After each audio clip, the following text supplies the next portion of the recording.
काय सांगाल एकंदरीत पाहायला गेलं तर ब्लॅक बॉक्स जो आहे तो ब्लॅक बॉक्स सापडला गेलेला आहे आणि त्या ब्लॅक बॉक्समध्ये पूर्ण जळालेला आहे आणि त्या संदर्भातला आता परदेशात तो ब्लॅक बॉक्स घेऊन जाऊन रिकव्हरी करणारे अजित पवार संदर्भात जी घटना घडली होती. मला काय माहीत नाही तो ब्लॅक बॉक्स मिळाला नाही मिळाला काही माहीत नाही त्याच्याबद्दलची माहिती.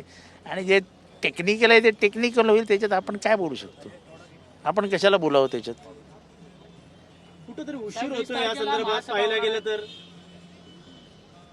आणि तो परदेशात पाठवला जातो. कुठेतरी या संदर्भात कुठे चौकशी जी पाहिजे होती ती गतिमान होताना दिसत नाही. असं मला काय वाटत नाही. चौकशी होते, आपल्या पद्धतीने होत राहील. वाटतं रिकव्हरी त्या पद्धतीने पाहिजे त्या पद्धतीने रिकव्हरी केली जाईल का? अनेक वेळा संशय त्या विमान कंपनीवरती ठेवण्यात आल्यावर ठपका ठेवण्यात आला होता. ती विमान कंपनीवर कोणी ठपका ठेवला, काय ठपका ठेवला, मला तर काय माहीत नाही. ह्याच्याबद्दल मला बोलायचंच नाही. होय माझं त्याच्याशी काय माझा संबंधच येत नाही. का वाटतं पुरावे जसे पाहिजे तसे समोर येतील का? कारण ज्या अनेक गोष्टी त्रुटी आहेत. झालं आता जे आहे ते कायद्याच्या कक्षेत जे काय चौकशा व्हायच्या आहेत त्या होतील आणि पुढे जाईल ते. रोहित पवारांनी देखील अनेक वेळा त्या संदर्भात रोहित पवारांनी देखील अनेक वेळा त्या संदर्भातले खुलासे रोहित पवारांनी जे बोलायचं ते बोलून दाखवलेलं, त्याच्यावरती आता प्रशासन काय करायचं ते करेल. मात्र काय पाहायला गेलं तर एकंदरीत अनेक नेते जे ते आरोप प्रत्यारोप करताना दिसत आहेत, संशय व्यक्त करताना दिसत आहेत. त्यामुळे संशयाची सुई ही थेट जे ते विमान जे ते कंपनीवर जाते. त्यामुळे अनेक वेळा ह्या विमानाच्या 2023 देखील घटना समोर आली होती. त्यावेळी देखील कुठं कारणं लपवली गेली होती, ते देखील पुढे नव्हते आले. मला या बाबतीत काय माहिती. सगळं वाटतं विलगीकरणासंदर्भातल्या चर्चा पुढं काय येतील का? कारण पाहायला गेलं तर शिंदेंनी देखील सांगितलं. माझा काही संबंधच नाही विलिनीकरणाच्या चर्चेतच मी नव्हतो. तुम्ही मला हे प्रश्न विचारतोच कशाला? माझा काय संबंध? 20 तारखेला महासभा होणार आहे सर्वसाधारण आणि विरोधी पक्षांचा कोण व्हावा यासाठी आतापर्यंत नावं जी आहेत ती समोर आली नाहीये. सर्वात तिसरा क्रमांक येईल ना 20 तारखेला, वेळ आहे ना अजून. आता कशाला घाई लागली तुम्हाला?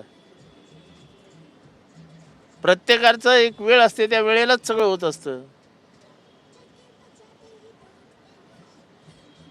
सत्ताधारी असेल विरोधक असेल अनेक वेळा महापालिकेवरती ताशेर ओढले गेले.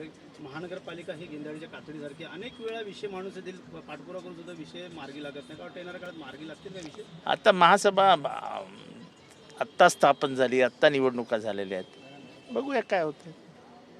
साहेब आज एक प्रकार समोर आला. महानगरपालिकेच्या आवारामध्येच महानगरपालिका एका अधिकाऱ्याचा ड्रायव्हर जो आहे गाडीमध्ये बसून दारू पिताना समोर आलेला प्रकार आहे. चांगलं आहे ना, चांगलं आहे, प्रगती आहे. ठाणे महानगरपालिकेच्या ह्या आवाराला ओपन बार म्हणून घोषित करावं. महापालिकेच्या हातात आहे ते. एवढी सुरक्षा असताना निगराणी असताना देखील हा म्हणजे तुम्हाला पोलीस प्रोटेक्शनमध्ये दारू पिता येईल ना, सुधारणा आहे. सर उपमहापौरांनी मागणी केलेली आहे की मुंबई MMRDA सारख्या ठाण्यामध्ये देखील TMRD याची स्थापना करावी, जेणेकरून ठाण्यामध्ये जे काही विकास आराखडा ज्यामध्ये भ्रष्टाचार होतो, क्लस्टरचे जे काही विविध समस्या ते तिकडे सोडवण्यात यावे. सत्तेत ते दोघं आहेत ना, सत्तेच्या बाहेर नाहीत ना. या तुम्ही बसून निर्णय. उगाच एक बोलायचं त्याची प्रसिद्धी घ्यायची, मग दुसरं बोलायचं मग त्याची प्रसिद्धी घ्यायची. तुम्ही एक आहात ना, सत्तेत एकत्र बसलात ना, मग घ्या ना एकत्र निर्णय. गेल्या सर काही पुन्हा एकदा दिवसापासून एकनाथ गणेश शिंदे नाईक आणि गणेश असेल नाईक यांच्यामध्ये जो यांचा वाद वाद आहे तो समोर चव्हाट्यावर येतोय. आलेला आहे. ज्या पद्धतीने खासदार देखील एकंदरीत खासदारांवरती देखील खापर फोडण्यात आलेला आहे. गणेश नाईक यांनी अनेक वेळा पुराव्यानिशी जे ते आरोप करण्यात आले होते. EDR घोटाळा असेल, जमीन घोटाळा असेल, बिल्डरांच्या हाताशी हे सर्व घोटाळे कसले नवी मुंबईमधले सर प्रशासन सिडकोच्या ज्या जागा आहेत त्या संदर्भातल्या सर बिल्डरांच्या घशामध्ये घालला जात आहे असा त्यांनी आरोप केलेला आहे. आणि एकही जागा जी आहे ती फॉरेस्टची मी कोणाच्याही घशामध्ये घालला दिला नाही असे त्यांनी इशारा दिलेला आहे.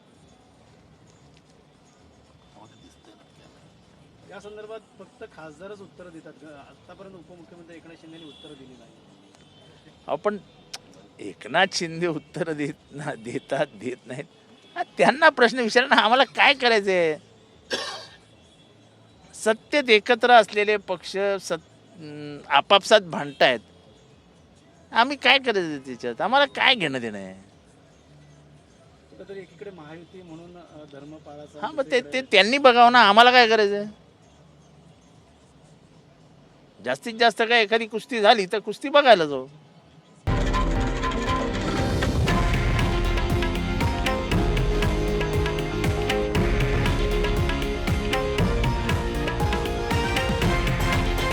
हे आहे देशातील नंबर 1 न्यूज नेटवर्क आणि आपण पाहत आहात TV9 मराठी, एकमेव.